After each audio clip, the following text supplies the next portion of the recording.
السلام عليكم ورحمة الله وبركاته. اللهم صل وسلم على سيدنا محمد عليه أفضل الصلاة والسلام. ازيكم يا كل حبايبي، عاملين ايه؟ فيديو النهاردة هو طريقة عمل أسرع بيتزا بإذن الله. أقل من 10 دقايق هتقوموا تعمليها بعد ما تخلصي الفيديو بإذن الله.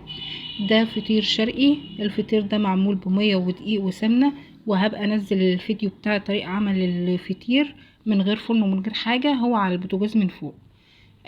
فلافلة وطماطم، جبنة بيضة قديمة ولانشون وبيض، بيضاية واحدة، جبنة رومي، علبة زبادي كبيرة وزيتون. هنقطع الفلافلة والطماطم واللانشون والجبنة الرومي والزيتون. تمام. هنجيب مع بعض كده بولة فاضية ونحط فيها علبة الزبادي، ونلاحظ لو فيها مية افضل مية بره قبل ما احطها في البولة.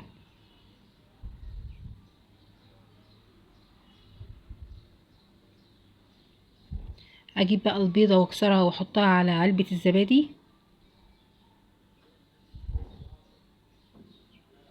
وهنحط رشة فلفل اسود،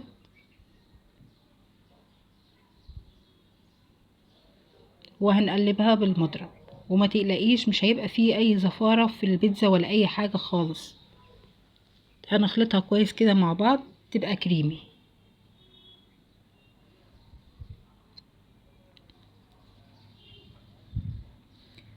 بعد كده هنضيف قطع جبنة بيضة قديمة، افتفتها كده بايدي وانا بحطها على الخليط بتاع البيض والزبادي زي ما احنا شايفين كده مع بعض.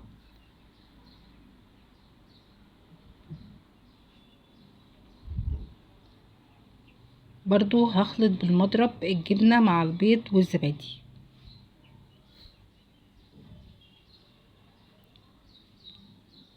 كده عندي الخليط يعتبر بقى جاهز كده. تمام، وصلت للمرحلة اللي انا عايزاها. هنصب الخليط اللي احنا عملناه ده على وش الفطيرة من فوق.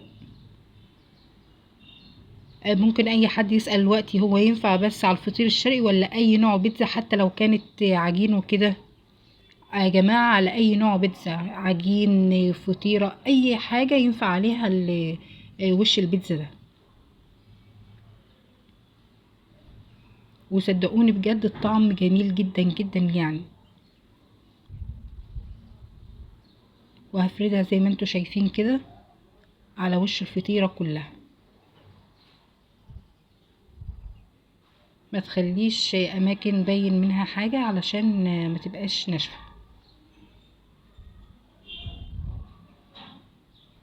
طبعا في الوقت ده شغلي البوتاجاز بتاعك، شغلي الشواية بس يكون البوتاجاز بتاعك سخن. ما تشغليش تحت الشواية بس اللي انا عايزاها. تمام. هبدأ كده مع بعض احط قطع طماطم،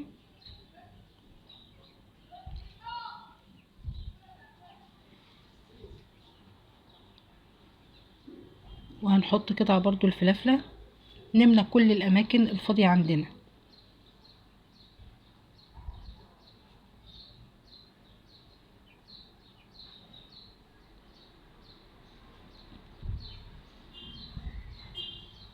بعد كده هنحط قطع الزيتون برضو. وفي ناس ما بتحبش تحط الزيتون، على حسب ذوق كل واحد. هنحط دلوقتي اللانشون. تمام. بتغطي بيه وش الفطيرة زي ما احنا شايفين كده. وما ترتبطيش برضو بالحاجات اللي انا جايباها، يعني زي ما موجود عندك في بيتك او في التلاجة حط اللي انت عايزاه. بواقي اي حاجة عندك استخدميها. برضو هنجيب الجبنة الرومي وهنحطها برضو على وش الفطيرة زي ما احنا شايفين كده. عندك جبنة موتزاريلا تمام، عندك جبنة كريمي تمام، اي حاجة هتمشي، مش هتقول لا.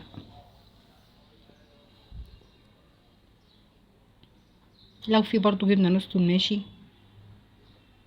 برضو هنجيب قطعة من الجبنة القديمة دي. الجبنة القديمة على فكرة في البيتزات بتخلي طعمها جميل جدا. هنحط برضو قطعة كده.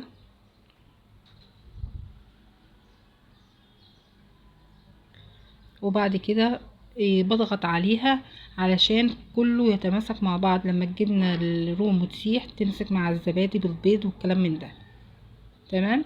طبعا انا مشغله الفرن بتاعي على ساخن جدا على الشوايه. بس هناخد الفطيره بتاعتنا وندخلها الفرن. ودي الفطيره بتاعتنا بعد ما خرجت بالفرن. عايزه اقول لكم ريحتها جميله جدا وطريه، ماهيش ناشفه، وحاجه في منتهى الروعه. متنسوش تشتركوا في القناه وتعملوا لايك. قناه اسهل وصفات مع مطبخ نونا عشان يوصلكوا كل جديد. وانتظروا فيديوهات جميله جدا جدا. وعايزه منكم كومنتات حلوه كده عشان القناه تكبر بيكم، يا احلى حاجه في حياتنا. وزي ما انتم شايفين الفطيره بتاعتنا شكلها يعني يفتح النفس من الاخر. شايفين الطبقات بتاعتها والتوريقه والوش بتاعها، مفيش حاجه بتقع منه، كله متماسك مع بعضه. تمام. بعد ما قطعتها كده هنحط بقى عليها شويه كاتشب وشويه مايونيز. وبألف هنا يا حبايب قلبي.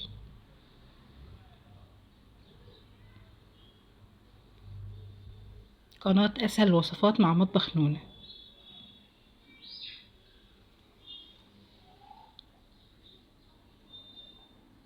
ما تنسوش تعملوا اللايك. ومع السلامة.